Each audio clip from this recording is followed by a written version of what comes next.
കഴിഞ്ഞ 2 ദിവസമായിട്ട് പാകിസ്ഥാൻ അധീന കാശ്മീരിൽ പാക് സൈന്യം നടത്തിയ നരനായാട്ടില് 20-ലധികം മനുഷ്യരാണ് അതിദാരുണമായിട്ട് കൊല്ലപ്പെട്ടത്. ജോയിന്റ് അവാമി ആക്ഷൻ കമ്മിറ്റിയാണ് ഇക്കാര്യത്തെക്കുറിച്ചുള്ള എല്ലാ കാര്യങ്ങളും ലോകത്തോട് തുറന്നു പറഞ്ഞിരിക്കുന്നത്. അടുത്തിടെ ഉണ്ടായ അടിച്ചമർത്തലുകളിൽ ഏറ്റവും കുറഞ്ഞത് 40 മുതൽ 100 പേര് വരെ ആ ആക്രമണങ്ങളിൽ മരണപ്പെട്ടു എന്നാണ് ഇപ്പോഴത്തെ കണക്കുകൾ പറയുന്നത്. ഐക്യരാഷ്ട്രസഭയുടെ മനുഷ്യാവകാശ വിഭാഗത്തിന്റെ കണക്കുകളിലും ഏതാണ്ട് ഇതേ കാര്യങ്ങൾ തന്നെയാണ് പറയുന്നത്. സമാധാനപരമായിട്ട് മാർച്ച് നടത്തിയ മനുഷ്യർക്ക് നേരെ സുരക്ഷാ സേന പ്രകോപനമില്ലാതെ വെടിയുതിർക്കുകയായിരുന്നുവെന്നാണ് JAC ഇപ്പോൾ ആരോപിക്കുന്നത്. ഇതിനെക്കുറിച്ച് നമ്മുടെ കേരളത്തിൽ ആരെങ്കിലും എവിടെയെങ്കിലും പ്രതിഷേധം അറിയിച്ചതായിട്ട് നിങ്ങൾ ആരെങ്കിലും കണ്ടോ? നമുക്കറിയാവുന്ന പോലെ ഇപ്പൊ പലസ്തീൻ ഇസ്രായേൽ വിഷയത്തിൽ നിരവധി മനുഷ്യർ മരണപ്പെട്ട സമയത്ത് കേരളത്തിൽ നിന്ന് വലിയ രീതിയിൽ പ്രതികരണങ്ങൾ ഉണ്ടായി. കേരളം എന്ന് പറയുന്നത് അന്താരാഷ്ട്ര വിഷയങ്ങളിൽ പൊതുവെ പ്രതികരിക്കുന്ന ഒരു നാടാണല്ലോ. അപ്പോൾ പലസ്തീൻ ഇന്ത്യയിൽ നിന്ന് എത്രയോ ദൂരെ കിടക്കുന്ന ഒരു സ്ഥലമാണ്, ഇസ്രായേൽ എത്രയോ ദൂരെ കിടക്കുന്ന ഒരു സ്ഥലമാണ്.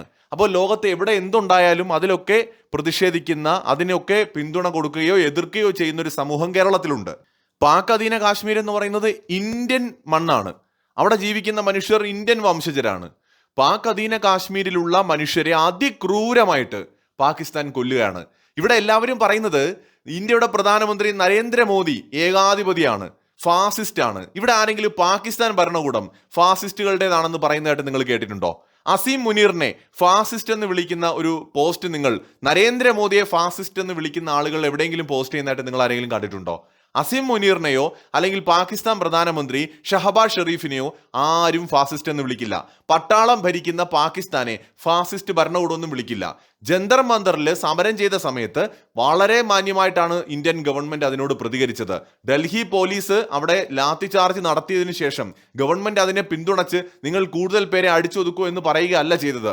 മറിച്ച് അത് നിർത്തിയതിനു ശേഷം ഗവൺമെന്റ് ചെയ്ത എന്താണ്? വിദ്യാർത്ഥികളുടെ ആവശ്യങ്ങൾ അംഗീകരിച്ചു കൊടുക്കുകയാണ് ചെയ്തത്. അല്ലാതെ പാകിസ്ഥാൻ ഇപ്പോൾ പാക് അധീന കാശ്മീരിൽ നടത്തുന്നത് പോലെ വെടിവയ്പ് നടത്തുകയോ മനുഷ്യരെ കൊല്ലുകയോ ഇന്ത്യൻ ഭരണകൂടം ചെയ്തിട്ടില്ല, അതിനാരെയും അനുവദിച്ചിട്ടുമില്ല. എന്നിട്ടും നരേന്ദ്രമോദി ഫാസിസ്റ്റ്. എന്താണ് പാക് അധീന കാശ്മീരിൽ നടക്കുന്നത്? പ്രതിഷേധക്കാരെ അതിദാരുണമായിട്ട് ക്രൂരമായിട്ട് കൊല്ലുകയാണ്. ഞാനിവിടെ ചില ചിത്രങ്ങൾ വയ്ക്കാം.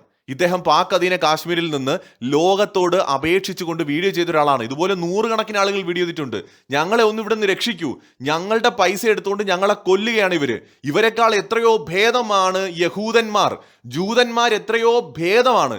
ഈ റോഡ് നിറയെ ചോര തളം കെട്ടി കിടക്കുകയാണ്. ഞങ്ങളുടെ മനുഷ്യരെ അവർ അതിക്രൂരമായി കൊല്ലുകയാണ്. ലോകത്തെ മനുഷ്യാവകാശ സംഘടനകളെ നിങ്ങളിത് കാണുന്നില്ലേ? അന്താരാഷ്ട്ര മാധ്യമങ്ങളെ നിങ്ങളിത് കാണുന്നില്ലേ? ഐക്യരാഷ്ട്രസഭയിലുള്ളവരൊക്കെ എവിടെയാണ്? ഞങ്ങളുടെ ഈ ഗതി നിങ്ങൾ ആരും കാണുന്നില്ലേ? ഞങ്ങളെ സഹായിക്കാൻ ആരുമില്ലേ എന്ന് ചോദിച്ചുകൊണ്ട് വികാരാധീനനായിട്ട് ഒരു മനുഷ്യൻ സംസാരിക്കുന്ന ദൃശ്യങ്ങൾ സോഷ്യൽ മീഡിയയിൽ ഇപ്പോൾ വളരെയധികം വൈറലായിട്ടുണ്ട്. എത്രയോ മനുഷ്യർ വളരെ സങ്കടത്തോടെ അവരനുഭവിക്കുന്ന പാകിസ്ഥാൻ സൈന്യത്തിന്റെ അടിച്ചമർത്തലിനെതിരായിട്ടുള്ള വേദനയോടുകൂടിയുള്ള പ്രതികരണങ്ങൾ. ഇതിനെക്കുറിച്ചൊന്നും ആരും എവിടെയും സംസാരിക്കില്ല. ലോകത്ത് നടക്കുന്ന എല്ലാ കാര്യങ്ങളിലും പ്രതികരിക്കുന്ന മലയാളി സമൂഹം ഇതിനെ കാര്യമായി എവിടെയെങ്കിലും എടുക്കുന്നതായിട്ട് കണ്ടോ? നമ്മുടെ തന്നെ മണ്ണി നടക്കുന്ന ഒരു പ്രശ്നമല്ലേ ഇത്? പാകിസ്ഥാൻ നമ്മുടെ കുറെ പ്രദേശം അനധികൃതമായി കൈവശപ്പെടുത്തി വെച്ചിരിക്കുകയാണ്. എന്നിട്ട് ആ നാട്ടിലെ മനുഷ്യരോട് ചെയ്യുന്ന ക്രൂരതയാണിത്. ഇതിനെക്കുറിച്ച് ന്യൂയോർക്ക് ടൈംസ് ലേഖനം എഴുതി. ന്യൂയോർക്ക് ടൈംസ് ലേഖനം എഴുതിയ സമയത്ത് അവരതിനകത്ത് പാകിസ്ഥാനി കാശ്മീർ എന്നാണ് എഴുതിയത്. ഇതിനെതിരെ USA ഇന്ത്യൻ എംബസി ശക്തമായി പ്രതികരിച്ചു. അത് പാകിസ്ഥാനി കാശ്മീർ അല്ല എന്നും പാകിസ്ഥാൻ ഓക്യുപ്പൈഡ് കാശ്മീർ ആണ് എന്നും തെറ്റായ കാര്യങ്ങൾ പ്രചരിപ്പിക്കരുത് എന്നുമാണ് ന്യൂയോർക്ക് ടൈംസിന് ഇന്ത്യ വാർണിംഗ് കൊടുത്തിരിക്കുന്നത്. എന്ന് വെച്ചാൽ ഇന്ത്യയുടെ സ്റ്റാൻഡ് വളരെ ക്ലിയർ ആണ്. അപ്പോൾ പാകിസ്ഥാൻ എന്ന് പറയുന്ന രാജ്യം നടത്തുന്ന അടിച്ചമർത്തലിനെ കുറിച്ച് പക്ഷേ ഇവിടെ ഒരു പ്രതിഷേധവും കാണില്ല. ഇസ്രായേൽ നടത്തുന്ന ആക്രമണങ്ങളെ കുറിച്ച് വലിയ പ്രതിഷേധങ്ങൾ ഈ നാട്ടിലുണ്ടാവും. പാകിസ്ഥാനാണ് പക്ഷേ മനുഷ്യരെ അതിദാരുണമായി കൊല്ലുന്നത് എങ്കിൽ അതിനെതിരെ കണ്ണടയ്ക്കുകയും ചെയ്യും. ഒരു വല്ലാത്ത തരം സാഹചര്യമാണ് കേരളത്തിലേത്. പാകിസ്ഥാൻ അഫ്ഗാനിസ്ഥാനിലെയും മനുഷ്യരോട് ഇത് തന്നെയാണ് ചെയ്തത്. എന്തായാലും പാക് അധീന കാശ്മീരിലെ ജനങ്ങൾ ഒരുപാട് കാലം ഇത് സഹിക്കുമെന്ന് എനിക്ക് തോന്നുന്നില്ല.